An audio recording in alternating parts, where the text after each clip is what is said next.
ಪರಮೇಶ್ವರ್ಗೆ ತನ್ನ ರಾಜಕೀಯ ಅಸ್ತಿತ್ವ ಉಳಿಸಿಕೊಳ್ಳೋಕೆ ಅಧಿಕಾರ ಬೇಕಿದೆ. ಸ್ನೇಹಜೀವಿ ಸುಧಾಕರ್ ಲಾಲ್ಗೆ ಜನಸೇವೆ ಮಾಡಲು ಅಧಿಕಾರ ಬೇಕಿದೆ. ಕೊರಟಗೆರೆ ಜನರೇ, ಕಾಂಗ್ರೆಸ್ ಬಿಜೆಪಿಗೆ ಮತ ಹಾಕಿದರೆ ನಿಮ್ಮ ಕೆಲಸಕ್ಕೆ ಬೆಂಗಳೂರು ಮತ್ತು ತುಮಕೂರು ನಗರಕ್ಕೆ ಹೋಗಬೇಕು.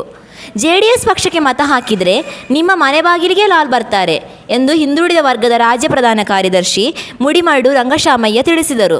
ಕೊರಟಗೆರೆ ಪಟ್ಟಣದ ಜಾಮಿಯಾ ಸಮುದಾಯ ಭವನದ ಆವರಣದಲ್ಲಿ ಜಾತ್ಯತೀತ ಜನತಾದಳ ಪಕ್ಷದ ವತಿಯಿಂದ ಸೋಮವಾರ ಏರ್ಪಡಿಸಲಾಗಿದ್ದ ಹಿಂದುಳಿದ ವರ್ಗಗಳ ಬೃಹತ್ ಸಮಾವೇಶವನ್ನು ಉದ್ಘಾಟಿಸಿ ಮಾತನಾಡಿದರು. ಹಿಂದುಳಿದ ವರ್ಗಗಳ JDS ರಾಜ್ಯಾಧ್ಯಕ್ಷ ಜಯರಾಮ್ ಮಾತನಾಡಿ, ಹಿಂದುಳಿದ ವರ್ಗದ ಪರವಾಗಿ ಹೋರಾಟ ಮಾಡುವ ನಾಯಕ ನಮ್ಮ ದೇವೇಗೌಡರು ಮಾತ್ರ. ಪಂಚರತ್ನ ಯೋಜನೆಯು ಮಾಜಿ CM ಕುಮಾರಸ್ವಾಮಿಯ ಕರ್ನಾಟಕ ಸಮಗ್ರ ಅಭಿವೃದ್ಧಿಯ ಕನಸು. ಕೊರಟಗೆರೆ ಕ್ಷೇತ್ರದ ಲಾಲ್ 25 ವರ್ಷದ ಜನಸೇವೆಯೇ ಅವರ ಗೆಲುವಿಗೆ ಆಧಾರ ಸ್ತಂಭ. ಆರೋಗ್ಯ ಸೇವೆ ಪಡೆದಿರುವ 35,000 ಜನರೇ ಲಾಲ್ರನ್ನು ಮತ್ತೆ ಶಾಸಕರನ್ನಾಗಿ ಮಾಡ್ತಾರೆ. ಕುಮಾರಸ್ವಾಮಿ CM ಮತ್ತು ಸುಧಾಕರ್ ಲಾಲ್ ಸಚಿವ ಆಗೋದು ಖಚಿತ ಎಂದು ತಿಳಿಸಿದರು. ಹಿಂದುಳಿದ ವರ್ಗದ ರಾಜ್ಯ ಕಾರ್ಯಾಧ್ಯಕ್ಷ ಮಹಾಲಿಂಗಪ್ಪ ಮಾತನಾಡಿ, ಕೊರಟಗೆರೆ ಕ್ಷೇತ್ರ JDS ಪಕ್ಷದ ಭದ್ರಕೋಟೆ. ಕೊರಟಗೆರೆ ಕ್ಷೇತ್ರದಿಂದ 2023ಕ್ಕೆ ಸುಧಾಕರ್ ಲಾಲ್ ಶಾಸಕ ಆಗೋದು ಖಚಿತ. ಹಿಂದುಳಿದ ವರ್ಗಗಳಿಗೆ ರಾಜಕೀಯ ಮೀಸಲಾತಿ ನೀಡಿದ್ದು ನಮ್ಮ ಹೆಮ್ಮೆಯ ಮಾಜಿ ಪ್ರಧಾನಿ ದೇವೇಗೌಡ. ಕಾಂಗ್ರೆಸ್ ಪಕ್ಷ ಜಾತಿಯ ನೀತಿ ಮತ್ತು ಓಣಿಯನ್ನೇ ವಿಂಗಡಣೆ ಮಾಡಿ ರಾಜಕೀಯ ಮಾಡ್ತಿದೆ. ಕೊರಟಗೆರೆ ಕ್ಷೇತ್ರದ ಮತದಾರರು ಮನೆಯ ಮಗನಿಗೆ ಮತ ನೀಡಬೇಕಿದೆ ಎಂದು ಮನವಿ ಮಾಡಿದರು. ಕೊರಟಗೆರೆ ಕ್ಷೇತ್ರದ ಮಾಜಿ ಶಾಸಕ PR ಸುಧಾಕರ್ ಲಾಲ್ ಮಾತನಾಡಿ, ಹಿಂದುಳಿದ ಸಮಾಜಕ್ಕೆ ರಾಜಕೀಯ ಮೀಸಲಾತಿ ನೀಡಿದ್ದು ದೇವೇಗೌಡರು. ಧ್ವನಿ ಇಲ್ಲದ ಸಮಾಜಕ್ಕೆ ಶಕ್ತಿಯಾಗಿ ಆಸರೆ ನೀಡಿದವರು ನಮ್ಮ ಕುಮಾರಸ್ವಾಮಿ. ನನಗೆ ಅಧಿಕಾರ ಬೇಕಿರೋದು ಕುಮಾರಸ್ವಾಮಿ CM ಮಾಡಲು ಮತ್ತು ಕೊರಟಗೆರೆ ಕ್ಷೇತ್ರದ ಜನರ ಸೇವೆಗಾಗಿ ಮಾತ್ರ. ನನ್ನ ಬಳಿ ಹಣವಿಲ್ಲ ಅಂತಾರೆ, ಆದರೆ ಜನರೇ ನನಗೆ ಹಣ ನೀಡಿ ಆಶೀರ್ವಾದ ಮಾಡಿದ್ದಾರೆ. ಜನರ ಋಣವನ್ನು ತೀರಿಸಲು ನನಗೆ ನಿಮ್ಮೆಲ್ಲರ ಸಹಕಾರ ಬೇಕಿದೆ ಎಂದು ಮನವಿ ಮಾಡಿದರು. ಸಮಾವೇಶದಲ್ಲಿ ಹಿಂದುಳಿದ ವರ್ಗದ ರಾಜ್ಯ ಕಾರ್ಯಾಧ್ಯಕ್ಷ ಪಾತಯ್ಯ, JDS ಮಹಿಳಾ ಜಿಲ್ಲಾಧ್ಯಕ್ಷ ಕುಸುಮ, ಕೊರಟಗೆರೆ JDS ಕಾರ್ಯಾಧ್ಯಕ್ಷ ನರಸಿಂಹರಾಜು, ಹಿರಿಯ ಮುಖಂಡ ಸಿದ್ದಮೆಲ್ಲಪ್ಪ, ಉಪಾಧ್ಯಕ್ಷ ಕಾಮರಾಜು, ವಕ್ತಾರ ಲಕ್ಷ್ಮಣ್, ಕಾರ್ಯದರ್ಶಿ ಲಕ್ಷ್ಮಣ್, ಹಿಂದುಳಿದ ವರ್ಗದ ಅಧ್ಯಕ್ಷ ಸೋಮಶೇಖರ್, ಮುಖಂಡರಾದ ಮಂಜುನಾಥ, ವೀರಕ್ಯಾತರಾಯ, ಹನುಮಂತರಾಜು, ಪ್ರಕಾಶ್, ಸತೀಶ್, ದೀಪೋ, ಶ್ರೀನಿವಾಸ್, ದೇವರಾಜು, ಸಾಕರಾಜು, ನಾಗೇಂದ್ರ, ನಟರಾಜು, ಪ್ರಕಾಶ್, ರಮೇಶ್, ಕೌಶಿಕ್, ಅಮರ ಸೇರಿದಂತೆ ಇತರರು ಇದ್ದರು. ವರದಿ ಮಂಜುಸ್ವಾಮಿ MN, ಕೊರಟಗೆರೆ. ಮಾನವಂತ ಧನವಂತ ಮನುಷ್ಯನಿಗೆ ಬೇಕಾಗಿರ್ತಕ್ಕಂಥದ್ದು ಮಾನವೀಯತೆ. 3 ಕಾರ್ಯಕ್ರಮಗಳಿಗೆ ಹಗಲಿರುಳು ದುಡಿದು ಶ್ರಮ ಪಡ್ತಿರ್ತಕ್ಕಂಥವರು ಮಾನವಂತ. ತಿಳ್ಕೊಳ್ಳಿ, 35,000 ಕಣ್ಣಿನ ಆಪರೇಷನ್ಗಳನ್ನು ಮಾಡಿಸಿದ್ದಾರೆ. ಆರೋಗ್ಯ ಭಾಗ್ಯದಲ್ಲಿ ಎಲ್ಲ ವಿಚಾರಗಳಲ್ಲೂ ಶ್ರಮಿಸಿದ್ದಾರೆ. ಕೆಲವು ನೀತಿಗಳ ಶ್ರಮಿಸಿದ್ದಾರೆ. ಕಾರಣ ಏನಂದ್ರೆ, ಊರ ಮುಂದೆ ದೊಡ್ಡ ಮನೆ ಚೇರ್ಮನ್ ಮಗನಿಗೆ ದುರ್ಯೋಧನ ಪಾತ್ರ ಕೊಡದಿದ್ರೆ ಕಷ್ಟ ಆಗ್ತದೆ. ಹಾಗಾಗಿ ನಮ್ಮ ಪರಿಸ್ಥಿತಿ ಇದೆ. ಇವಾಗ ನೀವು ಪಣ ತೊಡಬೇಕಾಗ್ತದೆ. ನಿಮ್ಮನ್ನೆಲ್ಲ ನಂಬಿ ಮಾನ್ಯ ಕುಮಾರಣ್ಣನವರು ನಮ್ಮ ಕ್ಷೇತ್ರದಲ್ಲಿ ಮತ್ತೆ ಇನ್ನೊಬ್ಬ ವ್ಯಕ್ತಿಯನ್ನು ಆರಿಸಿದ್ರೆ ತಪ್ಪಾಗ್ತದೆ. ದಯಮಾಡಿ ಕೇಳಿ, ಕುಮಾರಣ್ಣನವರು ಮುಂದಿನ ಮುಖ್ಯಮಂತ್ರಿ ಆಗಿ ಜನಗಳ ಪರ ಯೋಚನೆ ಇರಬೇಕು. ರಾಜಕೀಯ ಮೀಸಲಾತಿಯನ್ನ ಕೊಟ್ಟಂತ ಪುಣ್ಯಾತ್ಮ ಯಾರು ಅಂತ ಹೇಳಿದ್ರೆ ನಮ್ಮ ನೆಚ್ಚಿನ ಮಾಜಿ ಪ್ರಧಾನಮಂತ್ರಿಗಳು ಆಗಿರ್ತಕ್ಕಂಥ ದೇವೇಗೌಡರು ಅಂತ ಹೆಮ್ಮೆಯಿಂದ ಹೇಳಲಿಕ್ಕೆ ಬಯಸ್ತೇನೆ. ಏನದು, ಯಾಕೆ ಬೇರೆ ನಾಯಕರುಗಳಿಗೆ, ಬೇರೆ ರಾಷ್ಟ್ರೀಯ ಪಕ್ಷಗಳಿಗೆ ಏನು ಪ್ರೀತಿ ಇಲ್ವಾ ಹಿಂದುಳಿದ ವರ್ಗಗಳ ಮೇಲೆ? ಬೇರೆ ರಾಷ್ಟ್ರೀಯ ಪಕ್ಷಗಳು ಯಾಕೆ ಈ ರೀತಿ ಆಲೋಚನೆ ಮಾಡೋದಿಲ್ಲ?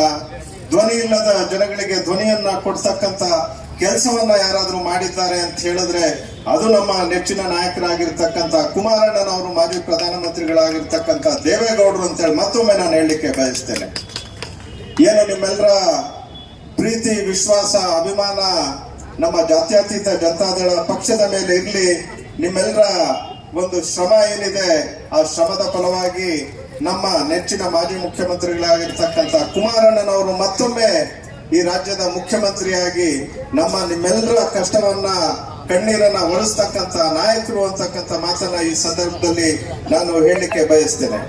ಮತ್ತೆ ನಮ್ಮ ಜಾತ್ಯತೀತ ಜನತಾದಳ ಪಕ್ಷ ಇವತ್ತು ಏನೇ ಆದ್ರೂ ಕೂಡ, ಯಾವುದೇ ಸಂದರ್ಭಗಳಲ್ಲಿ ಎಂಥದೇ ಒತ್ತಡಗಳು ಬಂದರೂ ಕೂಡ, ಇವತ್ತು ಕೂಡ ಈ ರಾಜ್ಯದಲ್ಲಿ ಅತ್ಯಂತ ಗಟ್ಟಿಯಾಗಿ ಬೇರೂರಿದೆ ಅಂತ ಹೇಳಿದ್ರೆ ಅದು ಹಿಂದುಳಿದ ವರ್ಗಗಳಿರ್ಬೋದು, ಮತ್ತೆ ಬೇರೆ ದಲಿತ ಸಮುದಾಯ ಇರ್ಬೋದು, ಮತ್ತೆ ಬೇರೆ ಬೇರೆ ಜಾತಿ ಸಮುದಾಯ ಧರ್ಮಗಳಿಗೆ ಸಾಮಾಜಿಕ ನ್ಯಾಯವನ್ನ ನೀಡ್ತಕ್ಕಂಥ ತಳಹದಿಯ ಮೇಲೆ ನಿಂತಿರೋದ್ರಿಂದ ಅಷ್ಟೇ ನಮ್ಮ ಪಕ್ಷ ಇವತ್ತು ಈ ರಾಜ್ಯದಲ್ಲಿ ಬಹಳ ಸ್ಪಷ್ಟವಾಗಿರ್ತಕ್ಕಂಥ ಹೆಜ್ಜೆ ಗುರುತನ್ನ ಇಟ್ಟಿದೆ ಅಂತಕ್ಕಂಥ ಮಾತನ್ನ ಈ ಸಂದರ್ಭದಲ್ಲಿ ಹೇಳ್ತಾ, ಮತ್ತೊಮ್ಮೆ ನಾನು ಏನು ನಮ್ಮ ಅಶ್ವಥ್ ನಾರಾಯಣ ರಾಜು ಅವರು, ರಂಗಣ್ಣ ಅವರು, GL ಅವರು ಎಲ್ಲರೂ ಬಂದಿದ್ದಾರೆ ಪಕ್ಷಕ್ಕೆ. ಅವರೆಲ್ಲರ ಒಂದು ಏನು ನಮ್ಮ ಪಕ್ಷಕ್ಕೆ ಅವರು ಸೇರ್ಪಡೆಗೊಂಡು ನಮ್ಮ ಪಕ್ಷಕ್ಕೆ ಶಕ್ತಿಯನ್ನ ತುಂಬಿದ್ದಾರೆ. ಅದಕ್ಕೆ ನಾನು ಅವ್ರಿಗೆ ಮತ್ತೊಮ್ಮೆ ಅಭಿನಂದನೆಗಳನ್ನ ಹೇಳ್ತಾ, ಅವರ ಜೊತೆಯಲ್ಲಿ ನಾನೀಗಾಗಲೇ ನನ್ನ ಹತ್ರ ಇನ್ಫಾರ್ಮೇಶನ್ ಇದೆ, ಎಲ್ಲೇ ಹೋದ್ರು ಕೂಡ ಈಗ ನಮ್ಮ ಸ್ನೇಹಿತರು ಹೇಳಿರಲ್ಲ, ಆ ರೀತಿಯಲ್ಲಿ ಹೊರಟಿಗೆರೆಯ ಪ್ರತಿಯೊಂದು ಮನೆಯ ಮಗನಾಗಿ ಇವತ್ತು ಸುಧಾಕರ್ ಲಾಲ್ ಸರ್ ಅವರನ್ನ ಗುರುತಿಸಿಕೊಂಡಿದ್ದಾರೆ. ಆದ್ರಿಂದ ಇವತ್ತು ಹೇಳ್ತೀನಿ ನಾನು, ಇಡೀ ನಮ್ಮ ಜಿಲ್ಲೆಯಲ್ಲಿ ಮೊದಲನೆಯದಾಗಿ ಏನು ಮೇ 13ನೇ ತಾರೀಕು ಸುಧಾಕರ್ ಲಾಲ್ ಗೆದ್ದಿದ್ದಾರೆ ಅಂತಕ್ಕಂಥದ್ದನ್ನ ನೀವು ಮೊದಲು ನೋಡ್ತೀರಿ. ಆದ್ರಿಂದ ನಮ್ಮೆಲ್ಲರ ಶಕ್ತಿಯನ್ನ ಅವರು ತುಂಬಬೇಕು. ಯಾತಕ್ಕೋಸ್ಕರ ತುಂಬಬೇಕು? ಇವರು ಇಲ್ಲಿ ಗೆದ್ರೆ ಅಲ್ಲಿ JDS ಸರ್ಕಾರ ಬರುತ್ತೆ. ತಾವು ಅಂದ್ಕೊಂಡಿದ್ದೀರಿ ಕುಮಾರಸ್ವಾಮಿ ಅವರು ಮುಖ್ಯಮಂತ್ರಿ ಆಗೋದನ್ನ ಯಾವ ಶಕ್ತಿ ಕೂಡ ಈ ರಾಜ್ಯದಲ್ಲಿ ತಡೆಯಕ್ಕಾಗೋದಿಲ್ಲ ಅನ್ನೋದನ್ನ ಅರ್ಥ ಮಾಡ್ಕೋಬೇಕು. ಅವ್ರು ಹೇಳಿದ್ರು, ಈಗ ಎಲ್ರು ಏನ್ ಮಾಡ್ತಾರೆ, ಜಿಲ್ಲಾ ಮಟ್ಟದಲ್ಲಿ ಒಂದು ಸಮಾವೇಶ, 2 ರಾಷ್ಟ್ರೀಯ ಪಕ್ಷಗಳು, ತಾಲೂಕು ಮಟ್ಟದಲ್ಲಿ ಒಂದು ಸಮಾವೇಶ ಹೋಗ್ಬಿಡ್ತಾ ಇದ್ದಾರೆ. ನಮ್ಮ ಕುಮಾರಣ್ಣ ಇವತ್ತು ಸುಮಾರು 100 ಕ್ಷೇತ್ರದಲ್ಲಿ ಜನ ಎಲ್ಲಿದ್ರೆ ಅಲ್ಲಿಗೆ ಹೋಗಿದ್ದಾರೆ, ಯಾವ ಹಳ್ಳಿಯಲ್ಲಿದ್ರೆ ಅಲ್ಲಿಗೆ ಹೋಗಿದ್ದಾರೆ. ರಥಯಾತ್ರೆಯ ಮುಖಾಂತರ ಇವತ್ತು 100 ಕ್ಷೇತ್ರಗಳನ್ನ ಇವತ್ತು ಕೂಡ ನಿನ್ನೆ ಚಳ್ಳಕೆರೆಯಲ್ಲಿ ಪ್ರಾರಂಭ ಮಾಡಿದ್ರು. ನಿನ್ನೆ ಮಧುಗಿರಿಗೆ ಬಂದಿದ್ರು. ಅವರು ಹಗಲು ಇರುಳು ಇವತ್ತೊಂದು ದಿವಸ ನಮ್ಮ ಪಕ್ಷವನ್ನು ಅಧಿಕಾರಕ್ಕೆ ತರಬೇಕು ಅಂತಕ್ಕಂಥ ಉದ್ದೇಶದಿಂದ ಹೋಗ್ತಾ ಇದ್ದಾರೆ. ಯಾರಿಗೋಸ್ಕರ?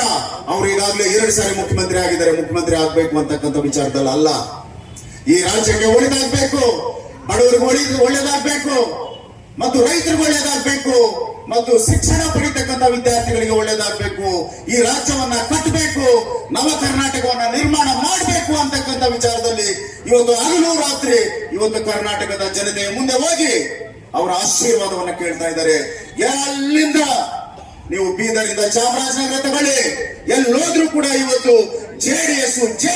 JDS ಅಂತಕ್ಕಂಥ ಒಂದು ಶಬ್ದ ಈ ರಾಜ್ಯದಲ್ಲಿ ಕೇಳಿಸ್ತಾ ಇದೆ.